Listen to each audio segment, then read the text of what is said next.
Hello friends, welcome back to the new video. In this video guys, we are going to talk about how to disconnect this Bluetooth earphone to our Vivo phone. Guys, you want to disconnect it, so guys you can disconnect.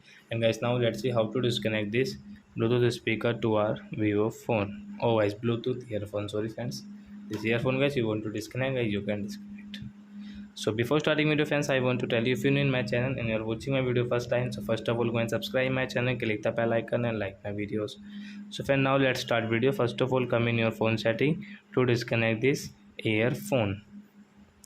So you can see this type of setting. Then guys click on Bluetooth and devices setting.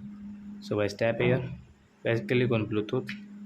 So you can see guys we have connected this Ubon CL20 and guys we will disconnect. So you can see the setting option, so I tap here and guys you can see your disconnect option, so I will click on disconnect. So by this Bluetooth earphone will disconnect to our Vivo phone. So I hope friends you have understood how to disconnect Bluetooth earphone to our Vivo phone. So that's it guys, thanks for watching. Now we will meet our next video with new topic. Before going guys, please go and like my video, subscribe my channel. Bye bye friends.